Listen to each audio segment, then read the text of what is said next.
मैं मनीष कुमार भोज आप सभी का अपने यूट्यूब चैनल पहाड़ एजुकेशन में हार्दिक स्वागत करता हूं। दोस्तों, जैसे कि आप सभी को सर्वविदित है कि हम इस चैनल के माध्यम से टीचिंग एप्टीट्यूड से रिलेटेड यहाँ पर श्रृंखला हमारी प्रारंभ हुई है। जो अभ्यर्थी यूजीसी नेट की प्रिपरेशन कर रहे हैं, जो पहला पेपर है उसके लिए भी ये हेल्पफुल रहेगा, और आप चाहे टीजीटी या पीजीटी की जो परीक्षाएं दे रहे हैं तो वहां पर भी ये आपका महत्वपूर्ण ये श्रृंखला ये रहती है। आइए शुरुआत करते हैं। आज का जो हमारा टॉपिक है वो हमारा आपका क्या है, संप्रेषण का अर्थ, सिद्धांत और उसके तत्वों के बारे में बात करें। संप्रेषण का अर्थ, सिद्धांत, प्रकार और तत्वों के बारे में हम बात करें। संप्रेषण होता क्या है, कम्युनिकेशन किसे कहते हैं, ये हमारा सबसे पहले महत्वपूर्ण बिंदु है कि है क्या। ठीक है, इसके बारे में हम जो इस अध्याय में जो आज हम अध्ययन करेंगे, शिक्षण के प्रमुख बिंदु इसके अंतर्गत जो देखेंगे हम, किस प्रकार से संप्रेषण के प्रमुख अंगों की अगर हम बात करें, आज जो हमारे जो प्रमुख बिंदु रहेंगे संप्रेषण से रिलेटेड, तो उसको देखिए संप्रेषण के बिंदुओं की बात करें, हम किन किन बिंदुओं पर आज हम चर्चा करेंगे। देखिए, पहला बिंदु है आपका, यहाँ पर मैं बता दूं संप्रेषण का अर्थ किसे कहते हैं। देखिए यहाँ पर मैंने लिखा हुआ है संप्रेषण, यहाँ पर फिर से पुनः लिख देता हूँ संप्रेषण का अर्थ है, ये समझेंगे हम इसमें। ठीक है, पहला। और दूसरा पॉइंट है आपका कि भैया आवश्यकता और महत्व क्या होता है इसका। देखिए, आवश्यकता और उसके महत्वता के बारे में हम बात करेंगे। और यहाँ पर तीसरे की अगर बात है तो संप्रेषण के प्रकार के बारे में समझेंगे, कितने प्रकार के संप्रेषण होते हैं। ठीक है, और चौथे की अगर हम बात करें, जो चौथा महत्वपूर्ण होता है, तो संप्रेषण के प्रकार के बाद संप्रेषण किस प्रकार प्रभावी होता है, प्रभावी संप्रेषण। ठीक है, इसके बारे में समझेंगे। ठीक है, अब बात करते हैं पहला कि संप्रेषण का अर्थ जिसे हम कम्युनिकेशन कहते हैं, ये होता क्या है, इसके बारे में विस्तारपूर्वक समझने की कोशिश कीजिए, क्योंकि यहाँ पर आपकी ये चीज पूछी जाती है बहुत ज्यादा महत्वपूर्ण तरीके से, क्योंकि ये जो है ना, ये आपके प्रतियोगिता परीक्षाओं में निश्चित रूप से पूछा जाता है। ठीक, चलिए शुरुआत करते हैं। देखिए, संप्रेषण के अर्थ की अगर बात करें तो संप्रेषण शिक्षा की अगर बैकबोन के रूप में इसे जाना जाता है।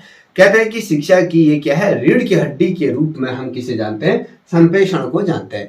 बिना संप्रेषण के अधिगम और शिक्षण बिल्कुल भी संभव नहीं है। ये दोनों एक दूसरे के पैरेलल चलते हैं, जैसे सिक्के के दो पहलू होते हैं, बिना सिक्के के दो पहलू के बिना सिक्के का अस्तित्व नहीं होता है। तो इसी प्रकार से संप्रेषण, अगर हम शिक्षा की बात करें तो बिना संप्रेषण के अधिगम और शिक्षण कार्य नहीं किया जा सकता है। इतना आप ध्यान रखिए।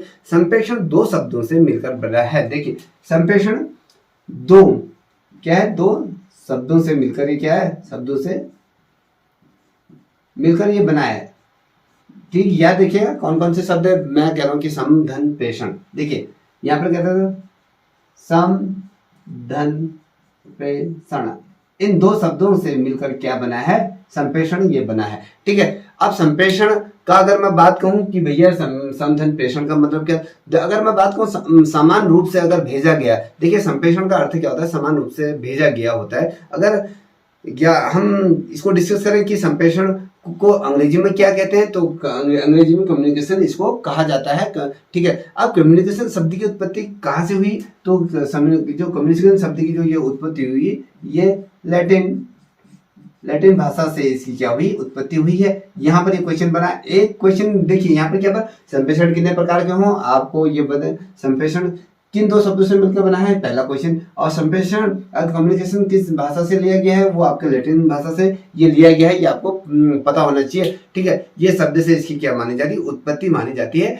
जिसका अर्थ होता है सामान्य बनाना, सामान्य बनना। ठीक है, अब इसका जो अगर मैं बात करूं, सामान्य बनना होता है। ठीक है, सामान्य बनना होता है, इसका अर्थ की अगर हम बात करें तो सामान्य बनना होता है, और संप्रेषण का अर्थ ये होता है, आपको ये पता होना चाहिए। और इस पर हम परस्पर इसकी सूचनाओं की अगर बात करें, सूचनाओं का आदान प्रदान इसमें किया जाए, एक व्यक्ति से दूसरे व्यक्ति को कम्युनिकेट हम जिस प्रकार से करते हैं। आज हम संप्रेषण की अगर एक सरल भाषा के अगर तौर पर देखें तो आज जो आपका मोबाइल फोन हो, संप्रेषण का एक बहुत महत्वपूर्ण उदाहरण। हम एक व्यक्ति से दूसरे व्यक्ति को अपनी बातों को जो आदान प्रदान करते हैं, तो इसी के माध्यम से हम संभव कर पाते हैं। देखिए, संप्रेषण की अगर मैं अवधारणा की बात करूं, इसमें देखिए संप्रेषण की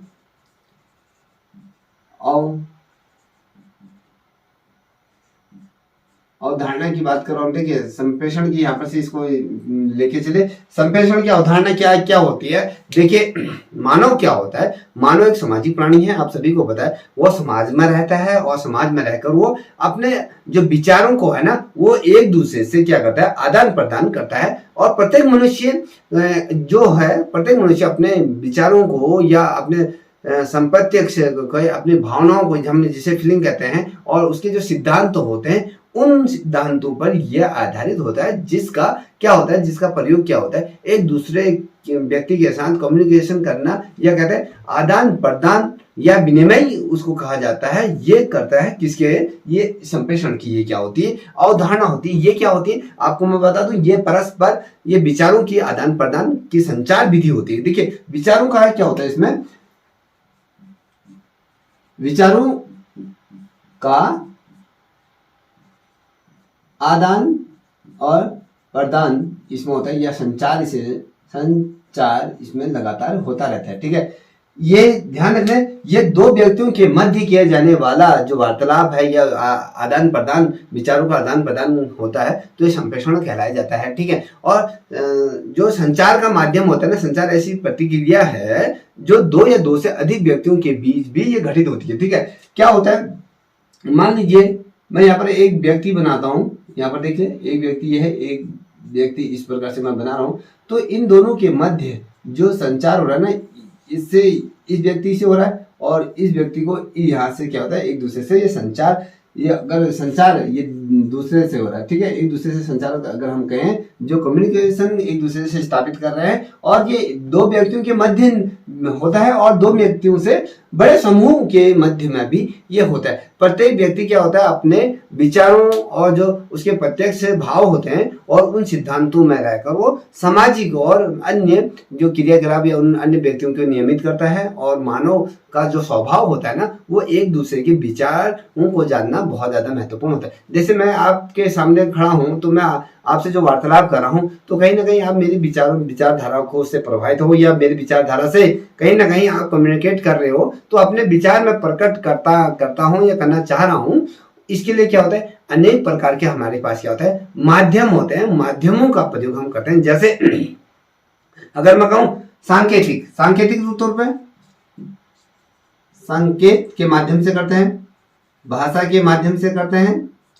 ठीक है, या हम संकेत के माध्यम से, भाषा के माध्यम से करते हैं। और आपने देखा होगा, हम चित्रों के माध्यम से भी हम क्या करते हैं, कम्युनिकेट करने की हम कोशिश करते हैं। ठीक है, अब संकेत मतलब हम किसी व्यक्ति से, अगर मान लो कोई व्यक्ति गूंगा है, अगर वो बोल नहीं पाता, तो वो किसी चीज को अगर इशारा करेगा पानी पीने के लिए, तो वो पानी का इशारा करेगा कि मुझे पानी चाहिए या इधर जाना है, तो वो किसी न किसी प्रकार से क्या करता है, अपने भाव और विचारों को क्या करता है, आपके सामने प्रदर्शन करता है। और प्रदर्शन करना क्या करता है, ये क्या है, आपका कहीं ना कहीं कम्युनिकेशन करने का क्या है, प्रमुख ये माध्यम होता है। इस तरीके से क्या करते हैं, अपने माध्यमों से आपके साथ क्या करते हैं, व्यवहार का, ये इस प्रकार के व्यवहार करते हैं। अगर मैं बात करूं इसके अर्थ की बात करूं कि ये संप्रेषण का जो अर्थ होता है, वो संप्रेषण का अर्थ क्या है, संप्रेषण क्या है, संप्रेषण की जो प्रतिक्रिया है, वो हमारे जो सामाजिक जीवन की बात करूं, हमारे जो सामाजिक जीवन के लिए क्या होता है, अनिवार्य ये हिस्सा होता है। देखिए हम लोगों के जीवन का ये महत्वपूर्ण एक हिस्सा माना जाता है, और ये जीवन के लिए अत्यंत महत्वपूर्ण होता है।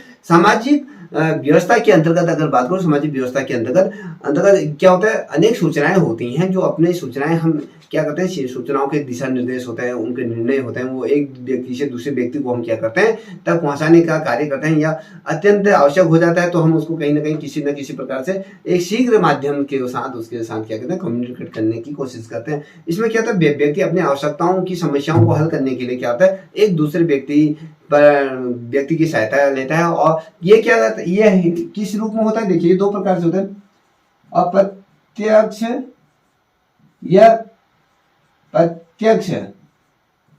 ये दो प्रकार से होता है, प्रत्यक्ष और अप्रत्यक्ष, दो रूप में इसको हम जानते हैं। प्रत्यक्ष और अप्रत्यक्ष तौर पर ये निर्भर होता है, और समाज के सभी सदस्य किसी न किसी समस्या पर विचार विमर्श करते हैं, और उसका जो उपयुक्त जो समाधान खोजने की यहाँ पे क्या करते हैं, प्रयास करते हैं। और इस प्रकार का जो तमाम चीजें हमें प्राप्त होती है, कहीं ना कहीं उसका समाधान हमें करने को मिलता है। और अधिकांश लोग क्या होती है, इसकी सहभागिता करते हैं, और उसमें विचार विमर्श में भी क्या करते हैं, उसमें सम्मिलित होते हैं। और कहीं ना कहीं जो ये वाला माध्यम होता है ना हमारा, कहीं ना कहीं वो कारगर सिद्ध होता है। और अपनी जो नई समाज की जो नई पीढ़ी है ना, उसको संस्कृति से रूबरू कराना, उससे परिचित कराना, औपचारिक और अनौपचारिक रूप में हम अपनी विचारधारा को उस तक पहुंचाने का क्या करते हैं, कहीं ना कहीं जो हमारा ये माध्यम होता है वो क्या आपका संप्रेषण ही आपका क्या होता है, एक सरल माध्यम होता है जो महत्वपूर्ण जीवन के लिए ये होता है। ये इसमें क्या होता है ना, एक चीज और बता दूं, इसमें क्या होता है, जैसे कि आपकी जो समस्याओं को हल करने पर जो विचारों की जो विचारधारा रहती है जिसमें हम आपसी आदान प्रदान करते हैं, इसमें क्या होता है, सामाजिक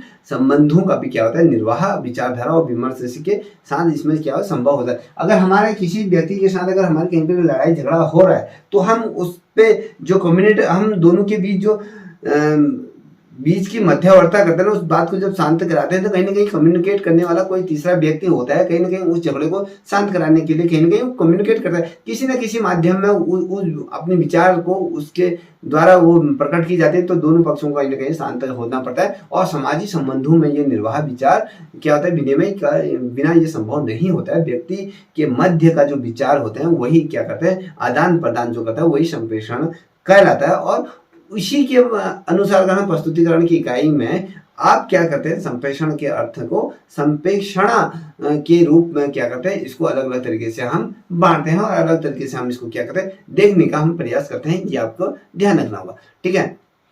अगर मैं कहूँ भैया संप्रेषण का अगर विस्तार पूर्वक अर्थ की अगर हम बात करें तो प्रत्येक व्यक्ति क्या होता है, अपने जीवन की समस्याओं को हल करने के लिए किसी न किसी दूसरे व्यक्ति की सूचनाओं पर क्या होता है, विचार सूचनाओं पर क्या होता है निर्भर होता है, या उस पर क्या करता है आदान प्रदान करने की यहाँ पर क्या करता है, ये कहीं ना कहीं ये कोशिश करता है कि भैया हम है ना एक दूसरे के साथ जिस प्रकार से जो विचारधाराओं की जो आदान प्रदान करते हैं, और सामान्य भाषा में अगर हम बात करें तो उसको कहीं ना कहीं एक दूसरे से वार्तालाप या आपसी समझौता जो हम करते हैं, या संप्रेषण के माध्यम से ही होता है कि हम अपनी भावनाओं और विचारधारा या उनकी समस्याओं को दूसरों से क्या करते हैं, अवगत कराते हैं। और दूसरे व्यक्ति होते हैं ना, वो समस्या जो हमारी जो समस्या है वो स्वयं उस समस्या से क्या होता है परिचित होता है, और सूचनाओं का क्या कर पाते हैं, हम आदान प्रदान कर पाते हैं। और किसी ना किसी कारण से हम परस्पर जो सूचनाओं की बात करें तो सूचनाओं की विचारधाराओं की बात करें तो उसको क्या करते हैं आदान प्रदान करने का जो एक माध्यम होता है वही हमारा संप्रेषण होता है।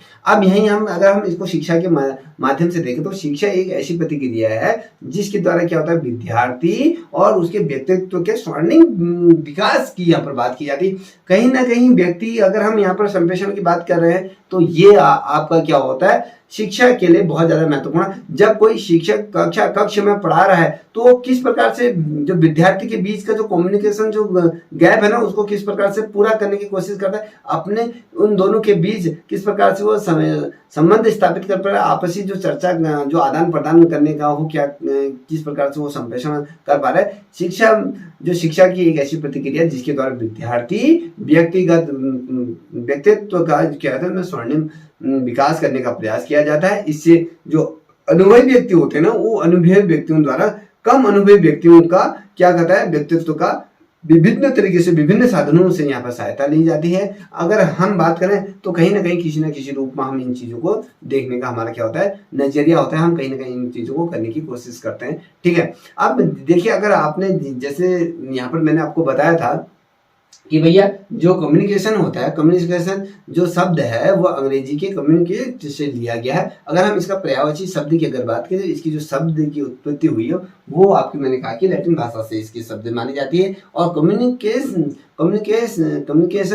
जो पूरा शब्द है कम्युनिको शब्द को अगर हम कहें तो सामान्यतः उसको देखा जाता है। और हम ये भी कह सकते हैं कि जो संप्रेषण एक ऐसी प्रतिक्रिया है जिसमें व्यक्ति क्या करता है, परस्पर अवबोध के माध्यम से क्या करता है, आदान प्रदान करता है और अपने विचारों को कहीं ना कहीं व्यक्त करने की कोशिश करता है। यह कहे अभिव्यक्ति की जो व्यक्तित्व जो भाव होते हैं समय में केवल अपने मुंह से बोलना ही नहीं होता है, अभी तो उसके साथ क्या होता है, साथ साथ उसका हाव भाव और उसकी मुद्राएं, उसकी जो मुख भंगिमाएं होती हैं और किस प्रकार से उसका प्रयोग कर रहा है अपने भाषण से, उन्हें अपने व्यक्तित्व से, उसकी अगर मैं कहूँ यहाँ पर मैंने कहा अपनी भाषा या संकेत के माध्यम से किस प्रकार से उसे कम्युनिकेट कर पाता है, ये तमाम चीजें इसके आधार पर होता है। देखिए, अगर मैं कहूँ एंडिसन अगर देखिए इसकी अगर मैं परिभाषा कहूँ, ये बहुत ज्यादा महत्वपूर्ण है, इसको नोट करें।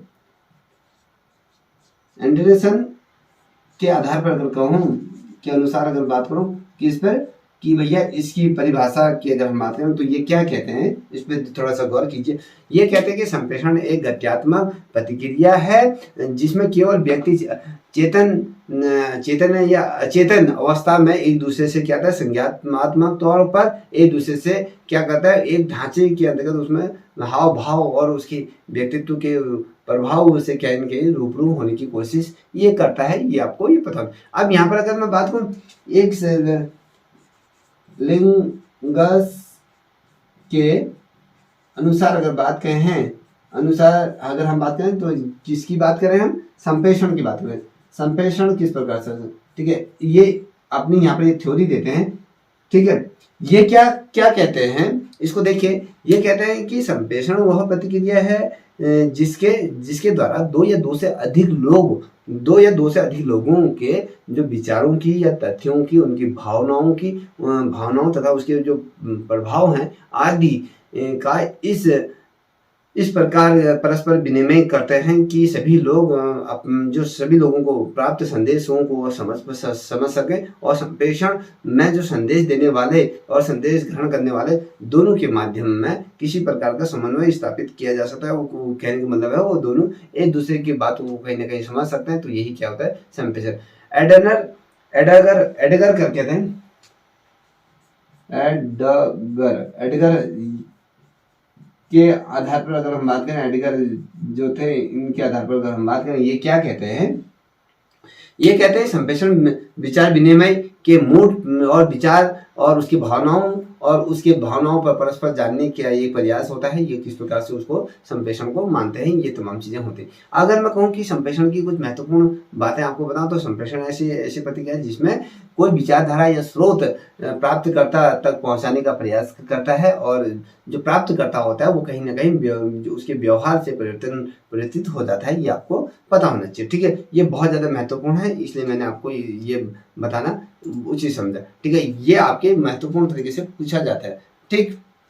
अब देखिए इसमें क्या होता है, अगर हम बात करें कि शिक्षक के आधार पर अगर हम चर्चा करें, हमें जो संप्रेषण की अगर हम बात करें, जो हम शिक्षा की रीढ़ की हड्डी बोलते हैं, तो इसमें शिक्षा के प्रशिक्षकों की अगर हम चर्चा करें तो इसमें क्या होता है, आपका क्या नाम है, आप कहाँ रहते हैं, आपके घर में कौन है और कौन कौन से सदस्य हैं, आप कितने भाई बहन हैं, आपका बड़े भाई क्या करते हैं, आपके छोटे भाई क्या करते हैं, पढ़ते लिखते हैं या आप पढ़ते समय जो संदेश या जो सूचनाएं देते हैं उन्हें क्या कहते हैं, या जो शिक्षक प्रशिक्षु होते हैं वो प्रश्न पूछते हैं तो उसका उत्तर आप किस प्रकार से देते हैं, वो जो उसका संप्रेषण है उसका अर्थ समझने का प्रयास करेंगे या फिर किस प्रकार से उसको वो करते हैं, तमाम चीजें इसके अंतर्गत ये तमाम चीजें होती हैं। और इस प्रकार से कहीं ना कहीं हम एक दूसरे से क्या कम्युनिकेट करते हैं। अगर हम संप्रेषण की अगर बात करें तो किस प्रकार से इसमें जो संप्रेषण के जो प्रमुख बिंदु की अगर मैं बात करूं तो इसमें क्या होता है, कभी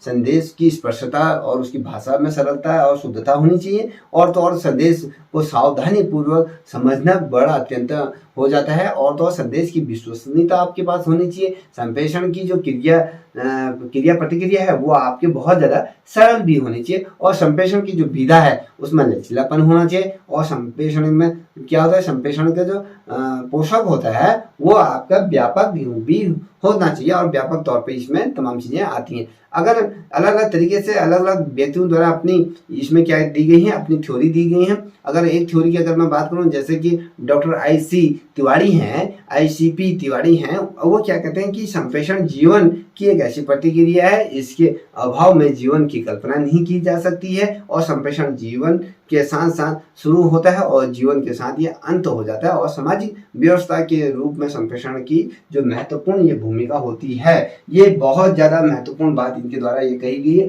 कि संप्रेषण जब मनुष्य पैदा होता है और जब उसके जीवन मरण तक क्या होता है, संप्रेषण उसके साथ निरंतर गतिशील रहता है, और जीवन के साथ शुरू होता है, जीवन के साथ ही वो उसका खत्म हो जाए। सामाजिक व्यवस्था में संप्रेषण क्या होता है, अपनी महत्वपूर्ण भूमिका यहाँ पर क्या करती, निर्वाह करती है, ये आपको पता होना चाहिए। अगर मैं कहूँ कि भैया यहाँ पर मैंने जो लिखा था ना कि इसकी आवश्यकता और महत्व की अगर मैं बात करूं तो इसकी आवश्यकता क्या होते हैं, शिक्षण की जितने भी समस्त जो गतिविधियां होती है उसके जो विभिन्न स्रोत होते हैं या उसके विभिन्न प्रकारों की अगर मैं बात करूं, जैसे आपके ज्ञान होता है, बोध होता है, समझने के विकसित हो जो समझ को विकसित करने के लिए जो तमाम चीजें की जाती हैं, ये क्या है, इसके महत्वपूर्ण तथ्य होते हैं। और क्या होता है, ज्ञान की जो संरचना की अगर हम बात करें तो शिक्षण के स्रोत एक महत्वपूर्ण क्या होते हैं, संरचना के तौर पर हम देखते हैं। और इस प्रकार की जो प्रणाली होती है उसे शिक्षा प्रणाली के अंतर्गत हम शिक्षक और छात्र दोनों के समन्वय के तौर पर हम जो उसके बीच की कम्युनिकेशन करते हैं होता है ना,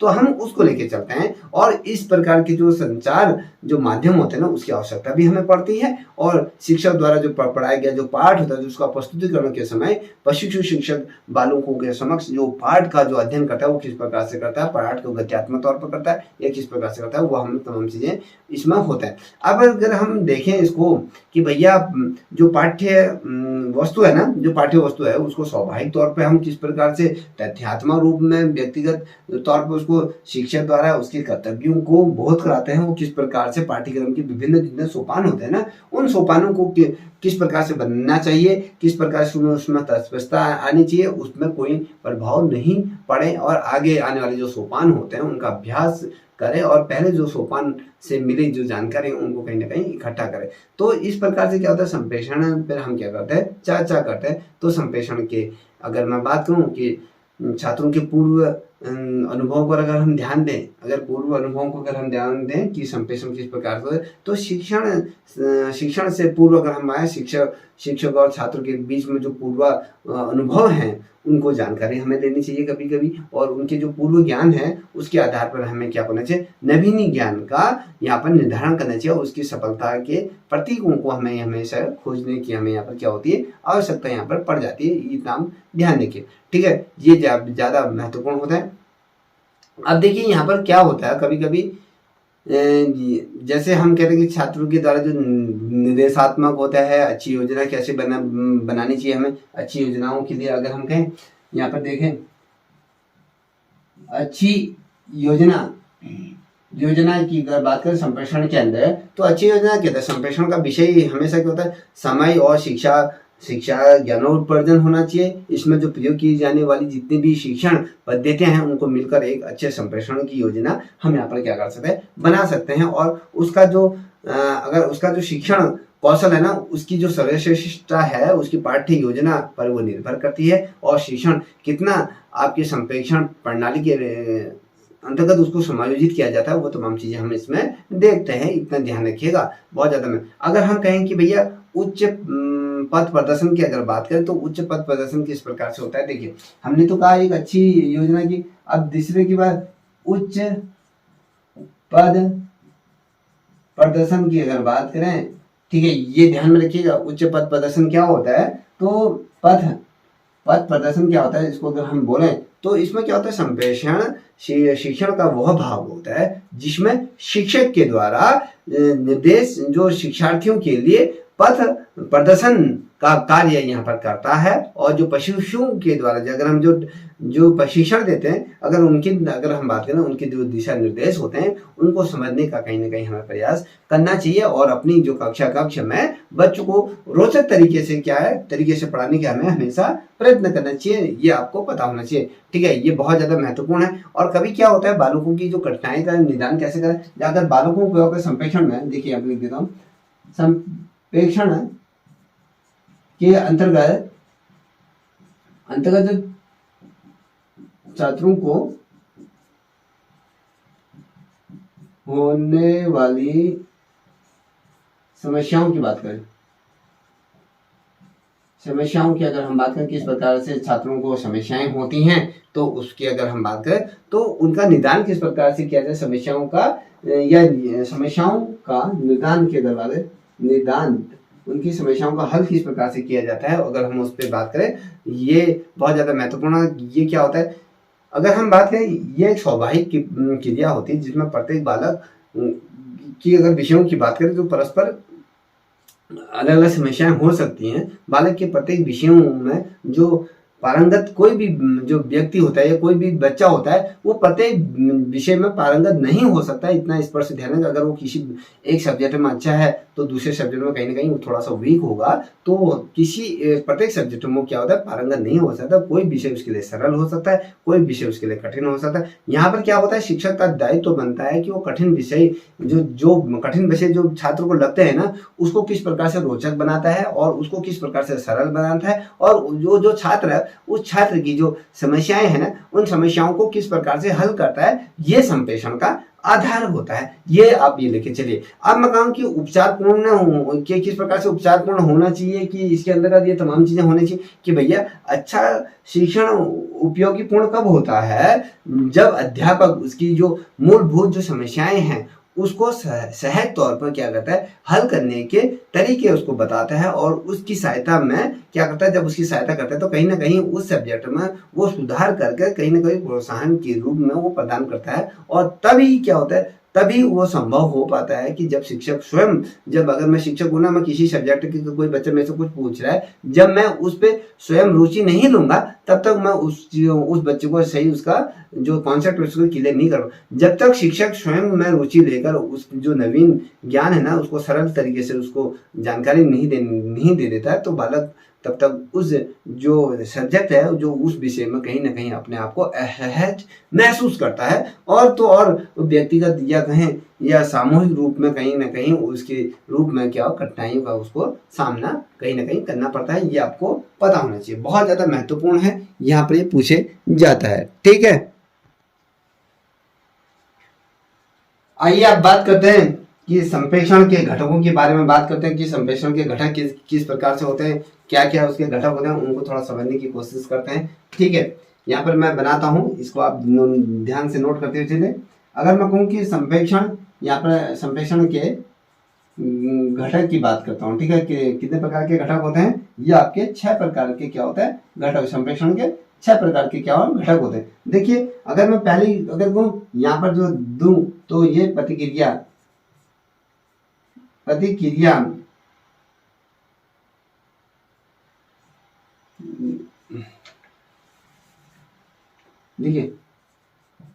प्रतिक्रिया पहली होती है, प्रतिक्रिया होती है। और उसके बाद अगर हम बात करें, देखिए पहली प्रतिक्रिया के तौर पर हम इसको रखते हैं। और दूसरा ये क्या होता है, प्रेषण, प्रेषक के तौर पर हम देखते हैं, प्रेषक कम्युनिकेट जिसे हम कहते हैं। तो उसके बाद जो होता है तीसरा संदेश, मैसेज जिसे हम कहते हैं संदेश।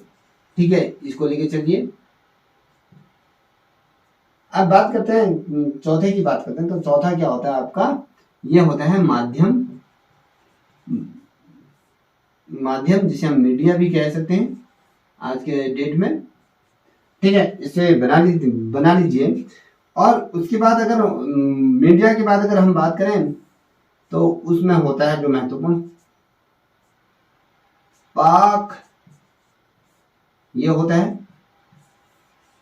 ठीक है, और उसी के साथ अगर हम बात करें जो होता है आपके प्रतिपुष्टि ये होती है। ठीक है, जिसे हम फीडबैक भी बोलते हैं। यहाँ पर लिख देता हूं,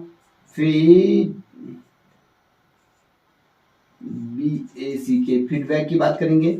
ठीक है, यहाँ पर आपके मीडिया आ जाता है, ये तमाम चीजें ये आपके क्या है, संप्रेषण के घटक के तौर पर हम इनको देखते हैं। ठीक है, ये चार्ट आप बना लीजिएगा, इससे आपको पता चल जाएगा कि संप्रेषण किसे कहते हैं, किस प्रकार से होते हैं, इसके घटकों की बात करेंगे।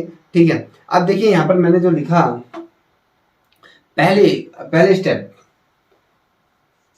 पहला हमने जिसे कम्युनिकेशन भी बोलते हैं। ठीक है, यहाँ पर अगर हम कहें जो आपके कम्युनिकेट जिसे कहते हैं सेंड बाय कम्युनिकेटर की अगर हम बात करें तो ये संप्रेषक होता है। इसमें क्या होता है, जो प्रेषक होता है, प्रेषक एवं जो प्रेषक के साथ जो माध्यम होता है उसकी जो सफलता का मूलाधार जो होता है वो संदेश होता है। ठीक है, फिर से दोहरा देता हूँ, प्रेषक और जो माध्यम की सफलता का जो मूलाधार होता है वो आपके मैसेज होता है जिसे हम संदेश कहते हैं। तो संदेश को सामाजिक विषमताओं और जातिवाद, संप्रदायवाद, भाषावाद और जो अन्य बुराई वांछित नहीं होनी चाहिए इसके अंतर्गत, ठीक है। ये आपको इनके अंतर्गत ये तमाम चीजें नहीं होनी चाहिए प्रेषक के अंतर्गत, और बल्कि इसके स्थान पर लोगों के प्रति हमारे क्या है, प्रेम होना चाहिए, उसकी सहानुभूति होनी चाहिए, उसका सहयोग किस प्रकार से किया जाता है, उसके सह अस्तित्व की अगर बात करें, शांति की बात करते हैं, आपसी जो प्रेम भाव की अगर बात करें, उसको सहृदय किस प्रकार से उसे बढ़ाना चाहिए, उसमें हम इसमें चर्चा करते हैं। वो प्रेम तमाम चीजें इसमें तमाम चीजें हमें क्या होता है देखने को मिलती हैं किसमें, सेंडर बाय, अगर सेंडर फॉर अगर मैं कहूँ कम्युनिकेटर की बात करूँ तो यहाँ पर ये तमाम चीजें इसमें दी जाती है, ठीक है। अब वहीं अगर हम इसको थोड़ा विस्तार से समझे कि संप्रेषण को प्रभावी बनाने के लिए क्या होता है, प्रेषक की क्या होते हैं महत्वपूर्ण यहाँ पर भूमिका होती है, किसकी, प्रेषक। हम किसी भी शिक्षा के अगर हम शिक्षा को अगर हम देखिए शिक्षा का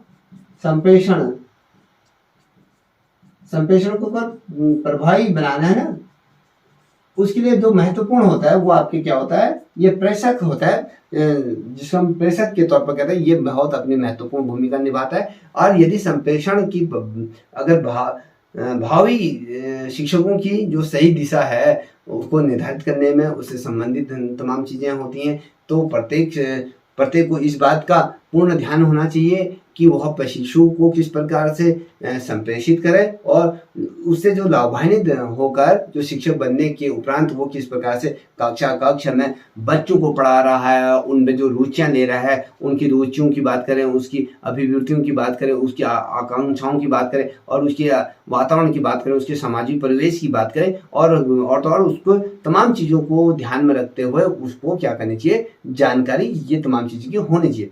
अगर मैं आज की बात करूँ ना, आज के बाल केंद्रीय शिक्षण की अगर बात करूं तो उसके प्रमुख तत्व भी छात्र ही स्वयं ही उसमें होते हैं। अथवा अगर मैं बात करूं, अगर इसके अंतर्गत अगर बात करूं, छात्र छात्राओं की आयु, मूल आकांक्षाएं और बौद्धिक स्तर का होने चाहिए, उनकी आदतें किस प्रकार से होनी चाहिए, और उनके मनोभाव और उनके शिक्षण संप्रेषण को प्रभावित करने वाले कारकों की हमें ये तमाम चीजें क्या होनी चाहिए, हमें इन चीजों के बारे में भी हमें पता होना चाहिए। तब जाके हमारा कहीं ना कहीं जो कम्युनिकेट जो सिस्टम है वो कहीं ना कहीं सही तरीके से वर्क कर सकता है। ये तमाम चीजें क्या होता है, प्रेषक की अगर हम बात करें तो जो प्रेषक है, तो प्रेषक को अपना जो संदेश है भली भांति प्रेषित करना चाहिए कि उसको डिलीवर किस प्रकार से है। अगर किस प्रकार से उसको डिलीवर करने के लिए कुछ मैं महत्वपूर्ण बिंदु की अगर बात करूं तो यहाँ पर महत्वपूर्ण बिंदु कैसे हो सकते हैं, जैसे मैं यहाँ पर जैसे पॉइंट टू पॉइंट करूं कि भैया कि छात्रों का बौद्धिक स्तर क्या होने से, देखिए यहाँ पर छात्रों का जो बौद्धिक स्तर की बात करें, बौद्धिक स्तर का स्तर किस प्रकार से होना चाहिए। अगर दूसरा अगर बात करूं कि भैया यहाँ पर उद्देश्य की जानकारी होनी चाहिए, स्वयं का व्यक्तित्व का निर्माण हो। देखिए उद्देश्य की जानकारी, यहाँ पर तीसरे की अगर बात करूं, स्वयं का अस्तित्व की बात करेंगे, स्वयं का अस्तित्व क्या है, स्वयं में विश्वास होना चाहिए। और तो और क्या मैं कहूँ कि यहाँ पर एक चीज़ और ध्यान में रखना चाहिए कि भैया जो विषय वस्तु है, विषय वस्तु का ज्ञान होना चाहिए, ठीक है, और पाठ्यक्रम का निर्धारण होना चाहिए, ठीक है। ये तमाम चीजें क्या होते हैं, इसके जो प्रेषक के जो छात्र को दी जाने वाली जो ज्ञान है उसमें बहुत ज्यादा ये महत्वपूर्ण अपना क्या करता है, रोल निभाता है। और देखिए विषय वस्तु की बात करता हूँ, पाठ्य योजना किस प्रकार से होनी चाहिए, उच्च शिक्षा की बात करता हूँ, उसमें सहायक जो सामग्रियां होती हैं उसकी बात, व्यक्तित्व की जो निर्माण की बात करते हैं। तो इन सभी चीजों को हमें क्या करना चाहिए, यहाँ पर ध्यान में रखना चाहिए। और कक्षा का वातावरण किस प्रकार से होना है, बालक का मानसिक, अगर मैं कहूँ कि भैया यहाँ पर देखो, यहाँ पर लिख देता हूँ, ये देखिए कक्षा का वातावरण, देखिए अगर मैं शिक्षक द्वारा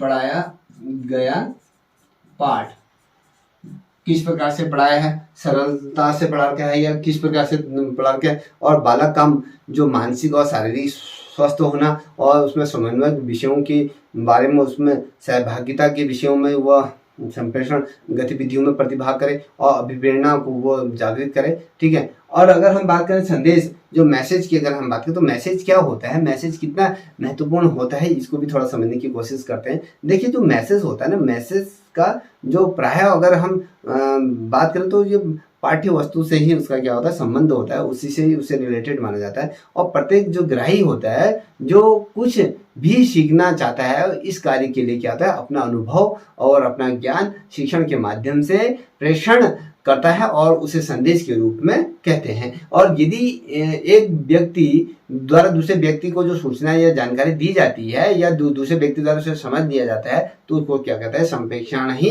कहा जाता है। इतना ध्यान रखना, संप्रेषण कहा जाता है। और इसको संप्रेषण को पूरा होने के लिए क्या होता है, संपादित की आवश्यकता हो, मतलब कोई उसको ग्राही के लिए की आवश्यकता होती है कि वो किसके द्वारा दी गई बातों को उसी तरह से समझ रहा है या नहीं समझ पा रहा है। अगर समझता है तो वो संप्रेषण कहलाया जाता है। अगर मैं थोड़ा सा एक एग्जाम्पल के आधार पर अगर मैं बात करूं कि प्रेषक की बात करें तो ये स्कूल हो गया, स्टेशन हो गया, स्थान हो गया आदि शब्दों से हम इसको क्या कहते हैं, शुद्ध बोलना लिखना इसको चाहते हैं। वह क्या होता है, पहले स्वयं क्या करे, शुद्ध भाषा का उच्चारण करे और उसको सीखे और उसको सिखाए, फिर जाके जो ग्राही है उसको क्या करे, वो ग्रहण करे और वो फिर उस चीज को इम्प्लीमेंट करे और उसी तरीके से करे जिस तरीके से सिखाया गया है। अगर सही तरीके से नहीं सीखता है तो वह क्या करे, स्कूल को स्कूल कहते हैं, सफल को सकल कहा जाता है, स्टेशन को इटे, जैसे स्टेशन होता है ना, अगर मैं कहूँगी स्टेशन होता है वो क्या लिखा है, सर ये क्या होता है, शब्दों का क्या होता है, गलत चयन हो जाता है। तो यहाँ पर गलत चयन नहीं होना चाहिए कि, और हमें बोलने में जो स्थान है, अस्थान नहीं बोलना चाहिए, स्थान बोलना चाहिए। बोलना लिखना हमें सही तरीके से आना चाहिए। तो जो प्रेषक होता है ना, प्रेषक को श्याम पट्टिकाओं और साथ ही चार्ट होते हैं, जो चार्ट की पट्टिकाओं को क्या कहते हैं, लिख कर उसको भली भांति शुद्धों जो शब्द का चयन है उस शब्द को सही तरीके से उसको इनपुट करना चाहिए। ये बहुत ज्यादा क्या होता है, कारगर सिद्ध होता है। ठीक है। अगर हम बात करें माध्यम की बात करें तो जिसे मीडिया की बात करें तो माध्यम क्या होता है, माध्यम किस प्रकार से उसको करता है। देखिए माध्यम प्रेषक और उसके जो प्राक का बात करें ना, जो प्राक जो होता है इसके बीच का ये क्या होता है, मेल कराता है। ठीक है। इन दोनों के बीच का क्या करता है, मेल कराता है। और ये जो दोनों होते हैं, दोनों माध्यम में क्या होता है, कहीं ना कहीं स्थिरता या मध्यवर्ता का कार्य ये करती हैं। वर्तमान समय की अगर हम बात करें तो वर्तमान समय में किस प्रकार से अनेक प्रकार के संप्रेषणों का माध्यम यहाँ पर प्रचलित है। जैसे अगर हम कहें रेडियो हो गया, टेलीविजन हो गया, ओवर हो गया, हेडफोन हो गया, प्रोजेक्ट हो गया और टेलीफोन हो गया और VCR हो गया, आपके टीवी हो गया, CD हो गया, अगर हेड और रेडियो होगा, अगर मैं तमाम चीज़ें, हेडफोन, ये तमाम जो भी उपकरण है ना कहीं जितने भी सोशल मीडिया से जुड़े हुए चीज़ें हैं वो अपनी आवश्यकता और अपनी उपयोगिता के दृष्टिकोण से क्या करता है, उसको रखता है और अपने संदेशों को संप्रेषण करने के कहीं ना कहीं माध्यम खोजता है। और एक माध्यम या सभी माध्यमों में क्या करता है, उसको सम्मिलित करता है और उसका प्रयोग करने के लिए कहीं ना कहीं कोशिश करता है। और उसके बीच क्या होता है, कहीं न वो सस्ता होता है, कहीं लोकप्रिय होता है, कहीं व्यवहारिक ज्ञान होता है, कहीं क्रियात्मक ज्ञान होता है, कहीं ना कहीं उसको मानने वाला होना चाहिए। इसकी क्या होता है, मीडिया के तौर पर हम इसको जानते हैं। अब ग्राही के तौर पर कहें, अगर ग्राही क्या होता है, देखिए ग्राही अर्थात अगर कहें जो ग्रहण करने वाला होता है उसको ग्राही कहते हैं कि भैया वो किस प्रकार से सीख रहा है, सीखने की कला उसके अंदर किस प्रकार से डेवलप होती है। जो संप्रेषण द्वारा जो दी जाने वाली जानकारी है उस ज्ञान को ग्रहण करने के लिए उसकी जो बुद्धि है वो किस प्रकार की है, वो ग्राही कर रहा है या नहीं कर रहा है। अगर मैं कहूँ कि संप्रेषण के अगर कितने घटक होते हैं तो संप्रेषण के मैंने जो घटक की बात करें कि भैया संप्रेषण होता है, संदेश होता है, ग्राही होता है, ये 3 भागों में इसको हम कहते हैं। संप्रेषण के अगर मूलतः अगर घटक देखोगे तो अच्छा होता है। संप्रेषण के घटकों की बात करें, मैंने संप्रेषण की हमने बात करी, पहला।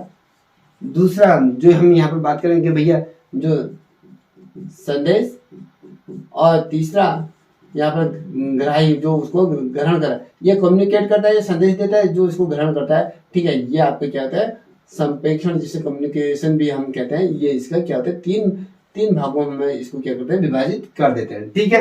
इतना समझ में आ गया होगा। ग्राही किसे कहते हैं, देखिए संप्रेषण, संदेश, ग्राही ये होते हैं, इसकी पुष्टि करता है। और अगर मैं इसकी तात्पर्य की अगर बात करूं तो संप्रेषण की अगर हम बात करें तो जो शिक्षक और विद्यार्थी के बीच में जो ग्राही होता है ना, वो विद्यार्थी होता है, किसी भी विषय की महत्वता या उसकी बातों को जानकारी दी जाती है जो शिक्षक द्वारा, तो विद्यार्थी क्या करता है उसको कहीं ना कहीं ग्रहण करता है, उसको सीखता है, उसकी कितनी बुद्धि क्षमता है उस पर निर्भर करता है। और इसको किस प्रकार से संप्रेषणों के बीच बीच में विद्यार्थी की सहभागिता होनी चाहिए और उसके बीच किस प्रकार से संप्रेषण बीच और शिक्षक और विद्यार्थी के बीच में किस प्रकार से समन्वय स्थापित होता है, वो तमाम चीजें इसके अंतर्गत ये होता है, ग्राही के तौर पर हम कहते हैं। अगर हम ये बात करें तो ये यहाँ पर आप देख पा रहे होंगे प्रतिकूल जिसे प्रतिपुष्टि जिसे हम फीडबैक भी बोलते हैं। अगर हम फीडबैक की बात करते हैं, जिस प्रकार अधिगमन की प्रतिक्रिया को क्या होता है, सीखने वाला जो व्यक्ति होता है सीखने की ओर क्या होता है उत्सुकता से क्या करता है, कहीं ना कहीं वो करने की कोशिश करता है। बीच बीच में उसका पुनर्बलन या उसकी जो पृष्ठ योजना होती है उसको दिया जाता है। और सीखने का तात्पर्य क्रमबद्ध तरीका होता है, ध्यान से देखना, एकाग्रचित होकर और उसमें किस प्रकार से उसे सीखना चाहिए, समय समय पर इस चीज़ को हम क्या करते हैं उसको भांपते रहते हैं, तो ये तमाम चीज़ें उसके अंतर्गत आ जाती। अगर मैं कहूँ ये पराक्रम की बात करती है, प्रतिक्रिया की भी हमने बात कर ली थी, ठीक है। अब देखिए संप्रेषण के अगर हम प्रकार कहें तो किस प्रकार से कि कंटेंट ऑफ कम्युनिकेशन की अगर हम बात करें, कंटेंट ऑफ कम्युनिकेशन की अगर हम बात करें तो संप्रेषण के प्रकार की बात करते हैं। तो अगर हम आज के युग की अगर बात करें तो जो आज हमारा प्रेजेंट टाइम है, आधुनिक युग की बात करें तो आधुनिक युग में जो संप्रेषण जो प्रजातांत्रिक तौर पर दृष्टिकोण को महत्व दिया जाने लगा है, ताकि वो कक्षा में प्रजातांत्रिक वातावरण को सृजित कर सके। अध्यापक का क्या है, सभी बालकों के साथ समान व्यवहार होना चाहिए। वो किसी भी जाति से आते हैं या किसी छोटी जाति से या उच्च जाति से आता है, तो उस या किस लिंग का है कि ये लड़का है लड़की है, उसमें किसी भी प्रकार का क्या होना चाहिए, भेदभाव नहीं होना चाहिए। और कक्षा में उच्च वातावरण बनाना चाहिए और छात्रों के बीच, छात्र और शिक्षकों के दोनों के बीच किस प्रकार के सक्रिय रहना चाहिए, किस प्रकार का संप्रेषण के साथ बच्चों को सिखाना वो सीखना बहुत जरूरी होता है। और संप्रेषण व्यर्थ है या अच्छा है, ये तमाम चीज़ें उनके बौद्धिक ज्ञान पर निर्भर करता है। अगर कोई कक्षा में कोई बालक किसी विषय में अत्यधिक सफल है तो या तो वो कोई अन्य विषय में असफल है, तो उसकी कठिनाई को हमें दूर करनी चाहिए। संप्रेषण के माध्यम से कम्युनिकेट करने से होता है, व्यक्तिगत तौर पे किया जाता है, सामूहिक तौर पे किया जाता है। संप्रेषण को जानना ये बहुत ज़्यादा महत्वपूर्ण हो जाता है, ठीक है। अगर मैं कहूँ कि भैया संप्रेषण के प्रकार की अगर बात करूँ तो संप्रेषण के जो प्रकार होते हैं, दो प्रकार के संप्रेषण होता है, शाब्दिक होता है और अशाब्दिक होता है। शाब्दिक के अंतर्गत अगर मैं बात करूँ तो शाब्दिक के अंतर्गत हम कहते हैं कि मौखिक होता है। मौखिक में जैसे वार्तालाप हो, व्याख्यान होता है, कहानी होता है, प्रश्नोत्तरी होता है और मौखिक तमाम चीजें अलग अलग प्रकार से होता है। वहीं अगर देखिए मौखिक तौर पर जो शाब्दिक संप्रेषण होता है इसको हमने दो भागों में बांटा, एक तो मौखिक बात और एक लिखित। अब लिखित तथ्यों की अगर हम बात करें तो उसमें लिखित रूप से संप्रेषण कार्य आ जाता है। और देखिए अगर हम बात करें कि भैया अशाब्दिक संप्रेषण क्या होता है, अशाब्दिक संप्रेषण के अंतर्गत हम अगर बात करें तो किसी को छूकर या उसको स्पर्श करके उसकी फीलिंग करके उसको हम संप्रेषण करें।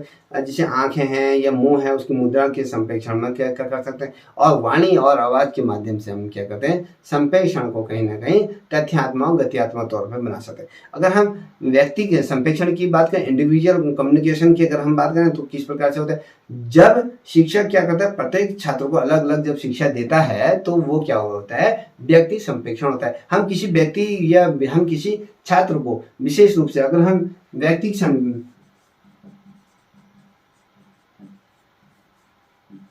व्यक्ति संप्रेषण की अगर बात करते हैं तो इसमें क्या करता है, शिक्षक किसी व्यक्ति या किसी छात्र को विशेष रूप से यहाँ पे क्या करता है, शिक्षा देता है। अलग अलग तरीके से अगर शिक्षा देता है तो इसे व्यक्ति संप्रेषण इसे कहा जाता है, ठीक है। अगर मैं कहूँ इसमें एक शब्द आता है ए जी मेलविन ने ये व्यक्ति संप्रेषण को जो परिभाषित किया था, उन्होंने ये कहा था कि जो विचारों का जो आदान प्रदान जो व्यक्ति के जो क्रियाकलाप होते हैं बालकों के अध्ययन को में जो सहायता करता है या उसके आदेश या उसके जो निर्देश देता है उसका आदान प्रदान करने के लिए शिक्षक क्या करता है, कहीं ना कहीं कम्युनिकेट करता है और प्रत्येक बालक को कहीं ना कहीं क्या करता है, पृथक तौर पर वो साक्षर करना चाहता है, ये करना चाह रहा है। तो जो व्यक्तिगत संप्रेषण होता है ना, अगर मैं उसके उद्देश्यों की बात करूं, अगर उद्देश्य के उसकी प्रमुख उद्देश्यों की बात करूं तो छात्रों की जो रुचि अभिरुचि उसकी आवश्यकता उसकी मानसिक योग्यता के अनुसार होना चाहिए और बालकों की जो विशिष्ट योग्यता और उसके व्यक्तित्व का जो विकास करना चाहिए। और अगर दूसरी तरफ अगर बात करूं तो जो साधारण बालक होते हैं उनको उनके पसंदीदा टॉपिक की तरफ किस प्रकार से कि वो पढ़ सकते हैं, उनको उस टाइप से करना चाहिए। और क्रियाशील के अवसर, जो क्रियाशीलता होती है ना, उसके अवसरों को बढ़ाना चाहिए। ये तमाम चीज़ें क्या हो सकती हैं जब ये शिक्षा कक्षा में ये तमाम चीज़ें होती हैं। अब कभी क्वेश्चन बनता है कि यार जो व्यक्ति जो संप्रेषण होता है ना, उसके गुणों की अगर हम बात करें तो इसके अंदर गुण की अगर हम बात करते हैं तो गुण क्या होता है, इस विधि के आधार पर अगर मैं बात करूं, जो हम संप्रेषण विधि के आधार पर क्या है, शिक्षा का जो केंद्र बिंदु होता है ना, वो बालक होता है। और जो विधियां होती हैं जो शिक्षण के तौर पर, जैसे बाल केंद्रित विधियां होती हैं, मनोवैज्ञानिक विधियां होती हैं, ये तमाम चीज़ें जो बालक को ही मद्देनजर रखते हुए की जाती हैं। और इस विधि में क्या होता है, बालक स्वयं सीखना चाहता है और सीखता है। और इस विधि में क्या होता है, बालक को क्रियाकलाप बनाकर और उसके ज्ञान को अधिक ज्ञानोर्जन करने की क्या करते हैं, यहाँ पर हमें सार्थक या समर्थन तौर पर हमें बनाती है। और शिक्षक और बालक अपने जो व्यक्तित्व को स्पर्श करना और उसे प्रभावी बनाने में, ये ढालने में क्या होता है, सक्षम यह होता है। ठीक है। और किस प्रकार से हमने जो विषय है, आपके विषयों को किस प्रकार से रोचक बनाया है, इसमें व्यक्तिगत की जो भावनाएं हैं, जो उनकी जो भावनाओं के आधार पर उसको शिक्षा दी जाती है। और अगर हम बात करें कि बालक और जो शिक्षक होता है ना, उसको व्यक्तित्व को ध्यान देना चाहिए, बालक की प्रवृत्ति के आधार पर उसको पढ़ाना चाहिए, किस प्रकार से बच्चा पढ़ रहा है नहीं पढ़ रहा। और व्यक्तित्व के जो शिक्षा के उत्तरदायी किस प्रकार से उसको किस प्रकार से आगे बढ़ाना चाहिए, तमाम चीज़ इसके अंतर्गत आ जाती है।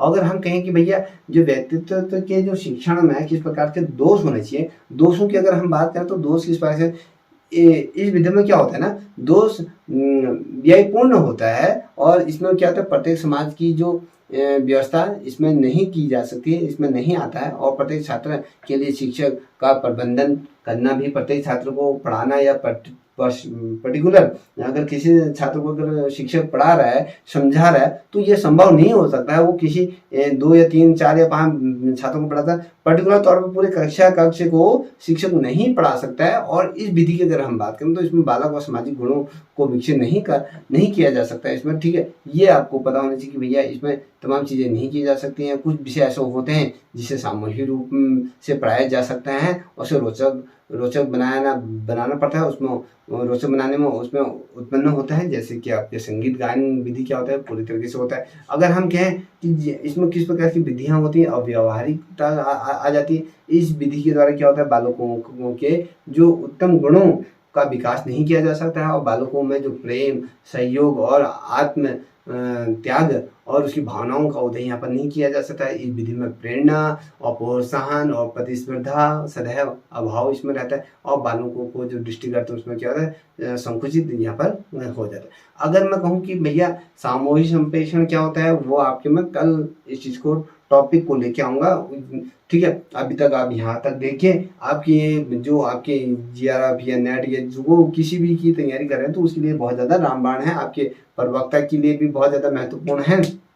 और तो और ये आपके अगर हम बात करें, ये आपके TGT PGT की परीक्षाओं के लिए भी बहुत ज़्यादा महत्वपूर्ण है। यदि आपको ये वीडियो पसंद आई हो तो इस चैनल को भी लाइक शेयर सब्सक्राइब अवश्य करें, साथ ही अपने दोस्तों के साथ करें। तब तक के लिए जय हिंद, जय भारत, जय उत्तराखंड।